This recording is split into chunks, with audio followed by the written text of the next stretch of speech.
As you've probably noticed, if you've purchased literally anything on the internet, not all sales pages are created equal. While some make you want to buy immediately, others just completely miss the mark. So what makes a sales page convert? It's exactly what we're going to dive into today as I go through the anatomy of a high converting sales page. Now, the visual I'm going to use today is actually a template I've created in the DIY copy shop. If you're interested, the link is in the description and you can use code YouTube for 10% off. Before we get into it, I just want to say templates are meant to guide you and not necessarily dictate everything that you're putting on the page. So I've created this template based on the template that we use internally in my copywriting agency. Whenever copywriters sit down to write a sales page, they don't just reinvent the wheel. There are certain elements of the sales page that have to be in there, certain elements that we tweak based on the client. So the same is true for you. As we're going through this, just know that some of these things are optional. Some of these things might look a little different based on your audience, your offer, your business. And those are all things that you know best. So just think about whether or not it applies to you. But for the most part, a lot of these things are kind of the same across the board, no matter what you're writing a sales page for. So as I said before, we're going to use the Super Sexy Sales Page template as a visual while I talk about the different sections of a high converting sales page. I want to show you before we jump into it. On the left, this is what we call the clean version of the template. This is where you will stick the different sections that you've written in there. It's design friendly, so you can send this to your designer or use it to design the page yourself. And on the right is the detailed version of the template. So this gives you a breakdown of each section as well as examples and tips. So you can see the difference between these two versions. This one has examples, multiple examples for each section. It also has tips along the way on how to improve conversion, how to write the copy in a way that sounds like you and makes sense for your audience. And then we even have little sections where you can write that section of the sales page there. And then all you have to do is at the end, take all those pieces you wrote, put them in the clean version, and you're ready to go. So the first section of the sales page is also the most important section when it comes to conversion. This is the header section where you'll often see a photo of the person or the product, like a nice little banner at the top.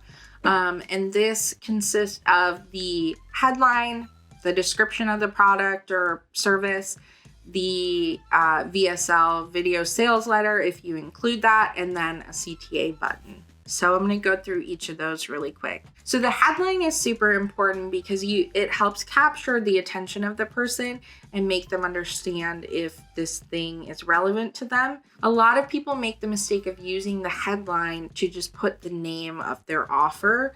But here's the thing, nobody cares what your offer is called, even if it's a really clever name.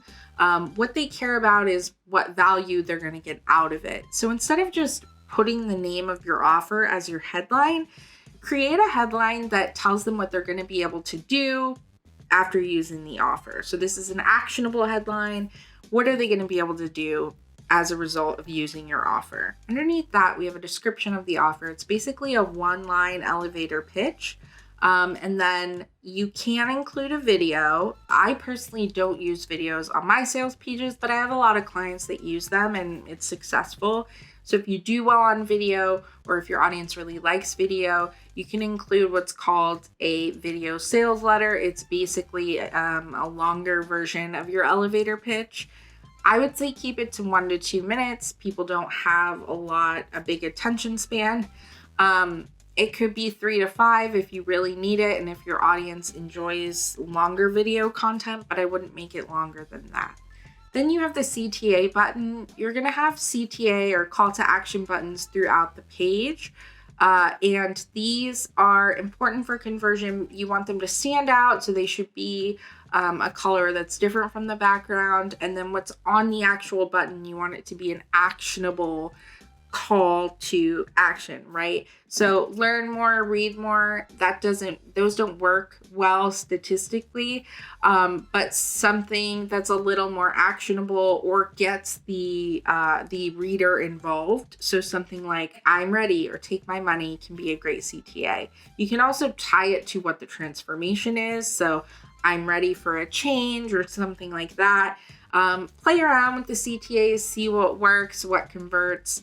And as long as it's actionable and gets them to click, that's the goal. So the second section, the most important section after that heading section, is what I like to call the connect and relate section.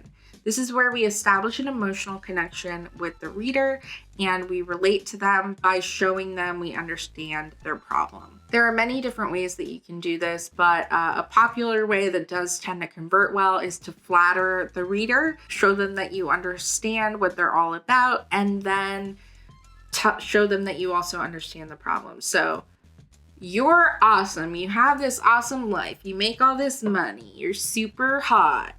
But you have this problem that we have to take care of. So that's the kind of general outline here. And then you can, if you watch any of my other videos, you know I don't love when people really press into the pain points. Like, your life is shit. You have a terrible life and you'll continue to have a terrible life if you don't buy my thing. We don't want to do that. Instead, tell them how sexy they are. Then tell them you got this little problem that's keeping you from being the sexiest version of yourself. And then just lay out the pain points. When you talk about pain points here, you don't just want to list what the problem is, but show them that you understand how it impacts their life. So, for instance, if you're solving the problem of someone making more money, the problem is they're broke, right? But how does that show up in their life? It could be that they can't pay their bills, that they have a lot of anxiety because they're living paycheck to paycheck, that their worries about money are starting to impact their relationships. Things like that show them that you really understand the problem, not just the problem in general, but how it shows up in their life. So after you've clearly laid out the problem and showed them that you understand the problem, we enter the dream world or transformation section. This is where you lay out the land of possibilities. So what's realistically possible to experience as a result of your offer? This is where you might say, wouldn't it be great if, or imagine a world where this great thing happens. So then you'll lay out the pleasure points, those things that they want to get that they'll get pleasure from once they're a reality. And you want to counter these with the same pain points that you addressed up here. So for instance, if the pain point was you struggle to trust yourself, the pleasure point might be you feel confident in your decision-making process.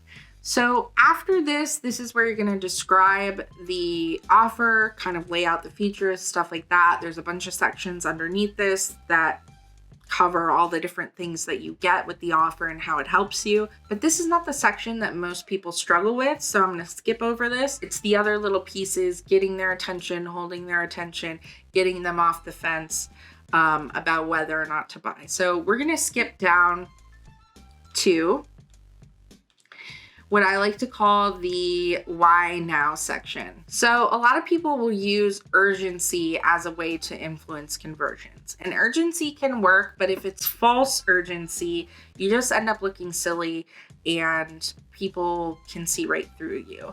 So false urgency, an example of false urgency would be if you said, you'll never see this deal again. Or you have like a countdown timer that says you have 3 minutes to buy this thing. When the reality is they can buy this thing 24/7, 365 days of the year, right? So if they come back to that same link, it's going to start over the countdown timer. People are really aware of these strategies. They come off as kind of sleazy. So even though, yes, you could pressure someone might feel pressured to buy with a timer. Do you really want someone who bought your thing because they felt pressured, or they bought your thing because it makes sense for them, they really want it, they're excited about it? I know which kind of buyer I want. So instead of creating a false sense of urgency, think about why realistically it makes sense for them to buy now. This could be an opportunity in the market that they could take advantage of right now. It could be the time of year makes sense. It could also just be if they act now, they'll see results sooner than if they wait. So you don't have to include this section, but I do feel like it is a section that can help people get off the fence if they're not sure if they want to buy or not, or if they really like the product and they want to buy it, but they're like, oh, I'll buy it later. This is your opportunity to show them why they should buy it now instead of later. Another section that can help with conversion is a guarantee or refund policy section, where you lay out the parameters of your guarantee or your refund policy.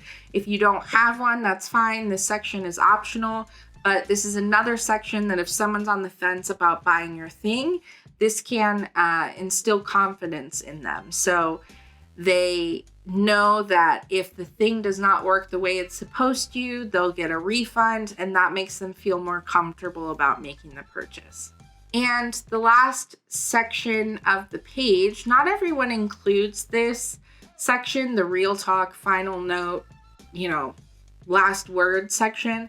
But I find that it can help for those buyers that read every word. So you have different types of buyers. Some just want the facts. How much is it? What do I get?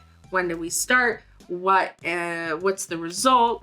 And then you have other buyers who buy more emotionally, and they need to trust you, to know, like, and trust you before they purchase that thing. And they're more likely to read more of the sales page. So this is another opportunity to help people get off the fence by giving them one last thing to think about before they leave the page.